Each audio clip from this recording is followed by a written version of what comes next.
Ah, la chica de la terraza. Era la misma persona que había visto al salir de la fiesta. Pensé que parecía una actriz de cine, con esa expresión aburrida en la terraza. Ahora, viéndola de cerca, su aspecto se sentía aún más irreal. Un placer conocerte. Soy Agustín Jerónimo de Iturbide. Aunque seguramente ya conocía mi nombre, no sabía cómo funcionaban estos encuentros en esta época, así que me presenté cortésmente. Un placer, soy Cecilia Escalante.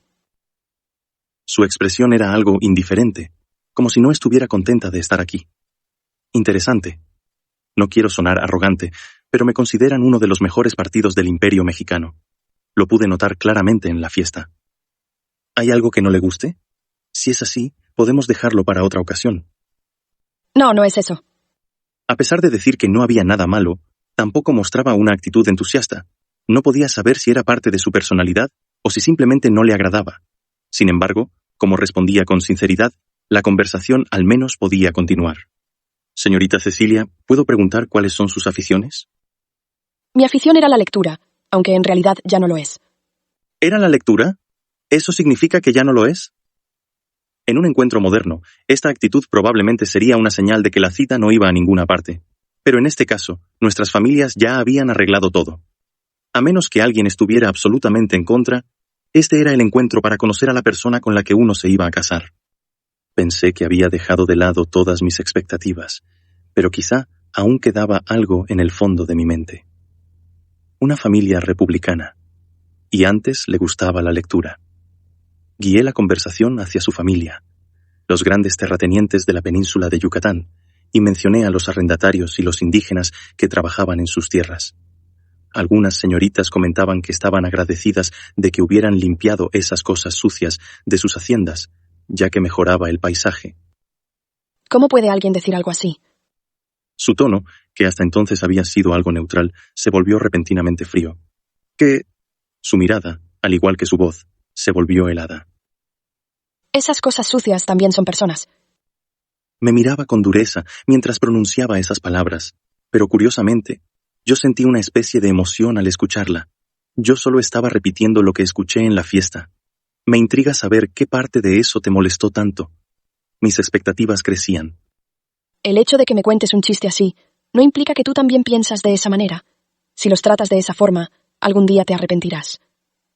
Con una advertencia en su tono, su emoción seguía creciendo. ¿Son personas también? Esas palabras no eran algo que uno escuchara de la clase terrateniente del Imperio Mexicano. Pasé horas en la fiesta sin escuchar una sola opinión como esa.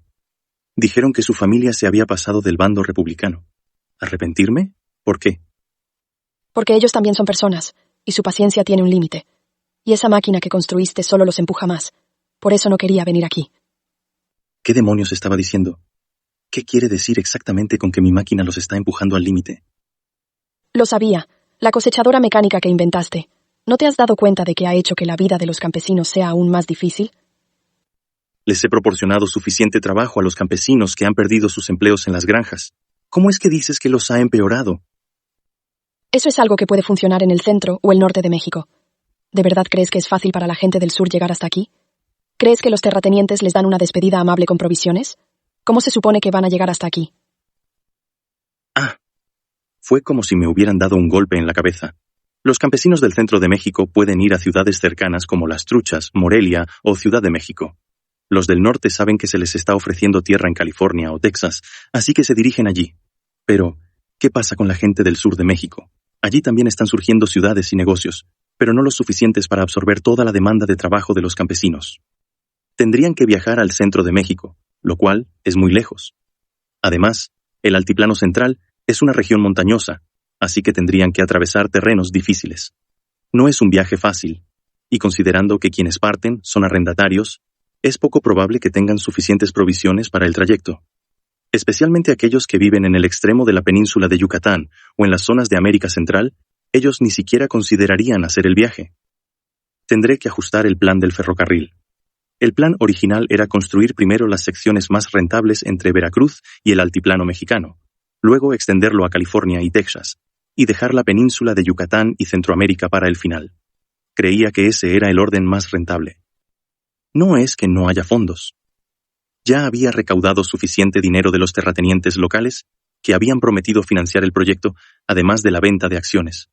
El único problema era la falta de mano de obra, por lo que había decidido comenzar con los tramos más rentables. ¿He pasado por alto algo otra vez? La idea de mejorar la eficiencia agrícola para liberar a los campesinos de las granjas había tenido éxito hasta ahora, pero me había descuidado en los detalles. Cada vez que un plan avanzaba lo suficiente, me encontraba ocupado pensando en el siguiente proyecto. Es cierto que, gracias al poder de la familia imperial, mi vasta riqueza y mis conocimientos modernos, el imperio mexicano se estaba fortaleciendo con la industrialización y el desarrollo territorial. Pero no había previsto ni la crisis indígena ni este problema. Estaba empezando a ver los límites de las capacidades de una sola persona. Parece que necesitaré un sistema más organizado. A medida que las transformaciones históricas se iban acumulando debido a mi intervención, no sería posible prever ni prepararme para todos los eventos. Ni siquiera un genio podría hacerlo. Parece que algo te preocupa. Ah, es cierto. Estábamos conversando. No sé cuánto tiempo estuve pensando, pero probablemente más de 5 minutos.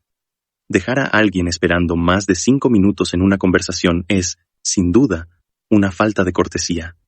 Me perdí en mis pensamientos un momento. Perdón. No te preocupes. Al menos me tranquiliza ver que lo has estado pensando.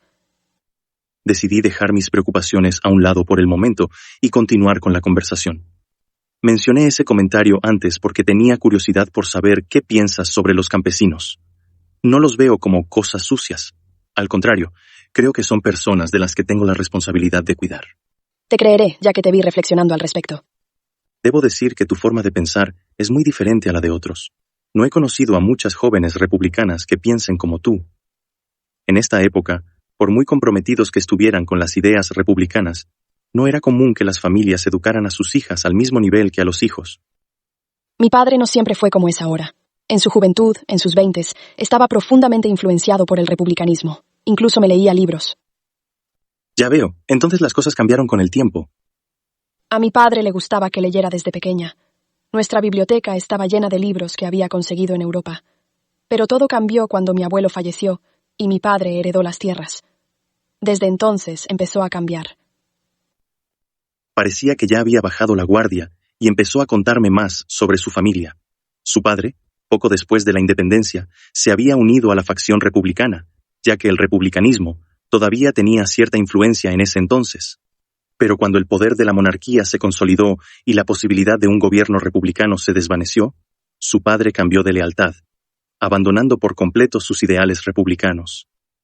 Prohibió la lectura en su casa y comenzó a buscar una familia con la que pudiera venderla al mejor postor, como ella misma lo expresó. Bajo la presión de su padre, tuvo que comenzar a asistir a los eventos de la alta sociedad. Así que por eso estabas en la terraza con esa expresión tan aburrida. Sí.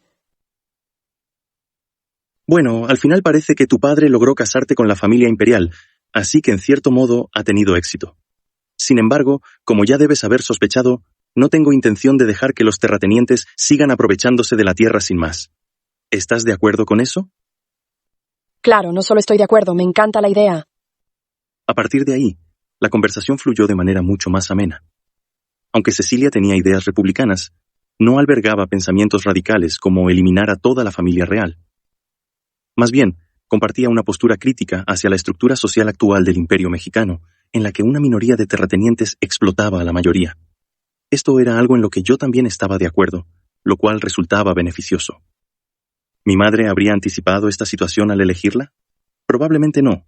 Seguramente la eligió porque su familia, en la península de Yucatán, tenía una gran influencia y riqueza. Si hubiera aceptado a la primera cuando me lo propusieron, tal vez habría terminado con otra familia. Al pedir un año para pensarlo, todo resultó así. Supongo que debo tomarlo como un destino. Si ya he encontrado a Dios, no tiene sentido no creer en el destino también. Le informé a mi madre de inmediato que aceptaba el matrimonio. Sabía que una boda real requeriría varios meses de preparación, así que durante ese tiempo me dediqué a supervisar los trabajos finales de la construcción de la represa en Morelia. Invierno de 1832. El primer embalse moderno del Imperio mexicano fue completado. La presa Coincio. Con una capacidad de 70 millones de metros cúbicos, fue una represa de tamaño mediano que se construyó en un periodo relativamente corto. Fueron 2 años llenos de eventos. Hubo rebeliones indígenas y también construimos un gran complejo de viviendas en Morelia para recibir a los inmigrantes urbanos. El ferrocarril avanzó rápidamente y el tramo entre Ciudad de México y Veracruz ya estaba terminado, mientras que, bajo mis órdenes, comenzaba a expandirse hacia la península de Yucatán y América Central. Mis proyectos y las diversas empresas del Imperio Mexicano seguían padeciendo una gran falta de mano de obra, pero al menos el personal administrativo imperial se estaba reclutando en cantidades suficientes. La bancarrota de España fue de gran ayuda. España, que ya tambaleaba, se vio obligada a pagar enormes indemnizaciones tras perder la guerra, y cuando esas deudas pasaron a manos de Inglaterra, la presión para cobrarlas se volvió insoportable, lo que llevó a España a declarar la bancarrota. No aceptaron la bancarrota, por supuesto. Aunque una persona puede declararse en bancarrota bajo la protección de la ley, cuando un país lo hace, no hay ninguna ley que lo proteja. Ningún país bueno o piadoso simplemente acepta que otro declare que no puede pagar. Empezaron a saquear con fiereza. Incluso en el mundo moderno, las declaraciones de quiebra de países con poca fuerza se ignoran con frecuencia. Un ejemplo es Argentina, que formalmente se declaró en quiebra, pero una compañía de fondos de inversión de Estados Unidos, Elliott, ignoró esa declaración y llegó a incautar el buque insignia de la Armada Argentina, el Ara Libertad, en Ghana. El Reino Unido en este mundo hizo algo similar. No solo se apoderaron de los buques de guerra de España, sino también de sus barcos mercantes, lo que dejó la economía española completamente destrozada.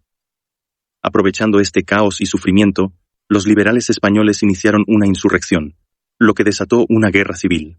Como resultado, la inmigración española a México, que ya era considerable, comenzó a dispararse. Españoles llegan en cantidades similares a la suma de irlandeses, alemanes y otras nacionalidades. El efecto mariposa ya está tomando fuerza. Buen trabajo, presidente Andrés. Parece que me toca decir esta frase con frecuencia. Su Alteza, usted también ha trabajado mucho. Yo también digo esta frase a menudo. Supongo que es una señal de todo lo que hemos logrado. Así es. Desde lo alto de la represa Coincio, miré hacia abajo. Esta represa abastecería de agua a la gran hacienda de la familia imperial en Morelia. Los rayos del sol reflejados en el embalse creaban una escena deslumbrante. Somos el único país que ha construido algo de esta magnitud. Siéntete orgulloso. Es un espectáculo que llena de satisfacción, Alteza. El agua que fluía por la zona de control de la represa, diseñada para regular el nivel del agua, creaba una majestuosa cascada. Caminando cerca de la represa, el sonido del agua fluyendo y el canto de los pájaros se entrelazaban, creando una atmósfera que parecía de otro mundo.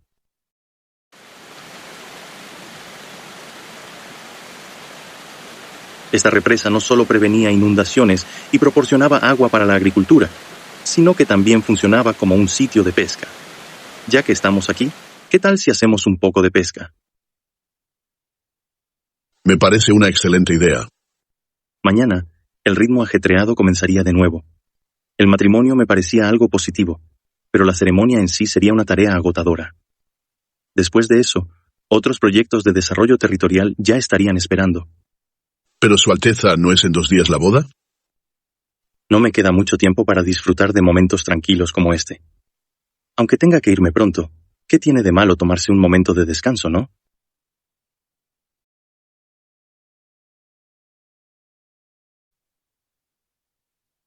Y hasta aquí llega este capítulo. Muy pronto tendrán los siguientes en el canal, pero si no pueden esperar, recuerden que pueden convertirse en miembros dando clic en el botón Unirse para verlos antes que nadie.